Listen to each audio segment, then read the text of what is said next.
Desde El Panorama está hoy con nosotros Ferran Garrido, periodista y poeta. Bueno, buenos días. Lo primero... O buenas tardes, no sé cuándo, a esta hora ya.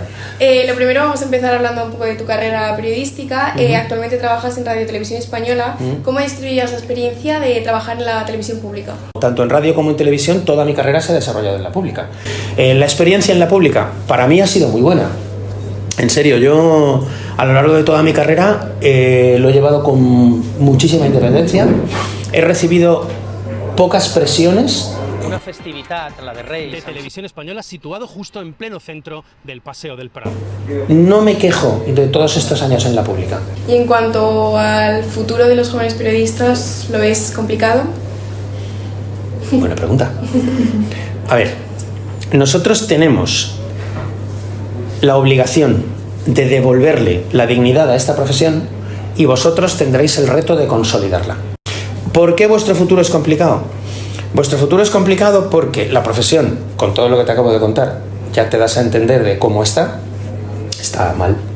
Está mal y luego laboralmente es complicada. El terreno laboral es muy complicado, entonces lo tenéis difícil. Pero yo creo que si lo lucháis lo vais a acabar consiguiendo. Siempre pongo un poco de optimismo después de mi dosis de realismo.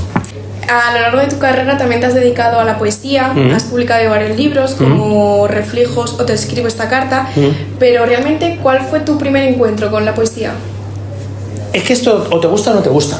O sea, mira, decía Lorca que la poesía no tiene que tener lectores, la poesía debe tener amantes.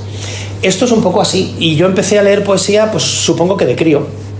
De chaval, pues no sé, pues mi padre tendría algún libro en casa, bueno sí, es verdad, mi padre tenía una antología de, todavía se publica, las 1000 mejores poesías de la lengua española, y empecé a leer poesía, y a partir de ahí, pues luego supongo que con mis estudios, estudiando literatura, te vas acercando a algunos autores. Yo creo que me apasioné con la poesía, con los autores del 98, pues no sé, leer a Machado, es que eso es una cosa increíble, luego el 27, luego la generación de posguerra, bueno, te vas metiendo y al final un día te das cuenta de que tú también estás escribiendo.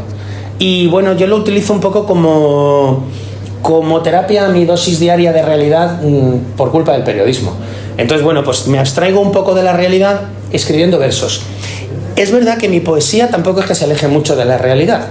O sea, siempre he estado un poco en la línea de, pues, salvando las distancias, de gente como Luis García Montero, lo que le llamamos la poesía de la realidad, la poesía del día a día. Escribimos sobre nuestras propias experiencias. De hecho, si cogéis alguno de mis libros, veréis que son temáticas... Vale, sí, se hablan de los grandes temas que hablan todos los poetas, pero es verdad que se habla mucho, o que hablo mucho, de las cosas que me han pasado cada día.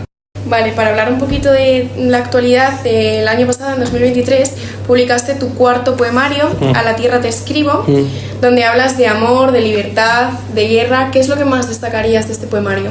Vale, es muy subjetivo, pero ese poemario tiene 3 capítulos. En realidad no es un poemario, sí lo es, pero no lo es. Es un relato escrito a base de poemas, donde un poema te lleva al siguiente y el siguiente te lleva al siguiente. Y está estructurado con estructura de novela, con su introducción, su desarrollo, con sus 3 capítulos y su epílogo. O sea, quiere decir que en realidad es un poemario trampa. ¿Qué destacaría? Pues mira, el capítulo de guerra, todo el mundo pensó que lo estaba asociando a la guerra de Ucrania, que estaba muy cerquita y que yo estaba muy implicado en la cobertura informativa de esto, que es verdad. Algunos de los poemas de ese poemario, de ese capítulo de guerra, se escribieron en la guerra de Yugoslavia.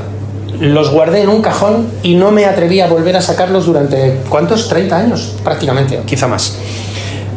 Porque como esto que te comentaba antes, escribo poesía en plan terapia, ahí tuve que exorcizar muchos fantasmas, porque cuando tienes hay noticias que se te quedan ahí grabadas, imagínate la cobertura de una guerra, por ejemplo, o de varias, y entonces ¿qué sucede? Que de una manera lo que escribes hasta te da miedo leerlo muchos años después. Me ha costado mucho sacarlos, me animaron a hacerlo, y sacándolos del cajón y repasándolos y reviviendo todo lo que estaba pasando por la cercanía de la guerra de Ucrania, ¿qué sucedió? Que me di cuenta que podía seguir escribiendo con la línea que marqué con aquellos poemas, y empecé a trabajarlo. Y nació el primer capítulo, y a partir de ahí nació el segundo capítulo, y nació el tercer capítulo.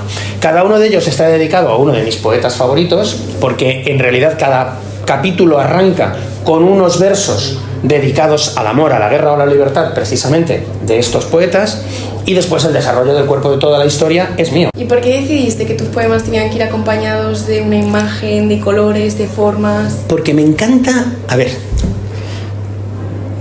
yo creo que es un poco de formación de periodista de audiovisuales. Siempre he pensado que nosotros en la tele, cuando damos una noticia, hay cosas que no tenemos que contar, porque las estamos viendo. Esa es la ventaja que te da la imagen. Por eso es tan importante el contexto de imagen a la hora, y un buen rodaje a la hora de elaborar un reportaje. Porque me gusta la intertextualización.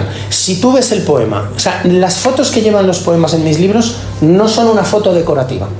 Es una foto muchas veces hecha a propósito para el poema, o incluso a veces es al revés. A veces es de una foto, empiezo a darle vueltas y acaba surgiendo un poema de un tema que me pueda interesar. Pero tiene mucho que ver y tiene mucha carga informativa. O sea, en el fondo es el periodista el que acaba escribiendo poesía, no el poeta el que hace periodismo, porque me dejo llevar por nuestra deformación profesional o por nuestra tendencia profesional de estar siempre aportando información. Y la fotografía aporta mucha información a lo que estoy escribiendo. Es muy bonita la intertextualización del arte. O sea, la pintura, hay muchas experiencias y muchas actividades culturales donde se mezcla la música, la imagen, el vídeo, que voy a deciros ahora de, pues no sé, cualquier performance artística lleva un montón de mensajes distintos. Bueno, pues un poco hago eso también con mis libros. Me gusta que vayan de esa manera. Bueno, pues ya estaría. Muchas gracias, Ferran. Gracias por todo lo que nos has contado y por estar aquí con nosotros hoy. Un placer.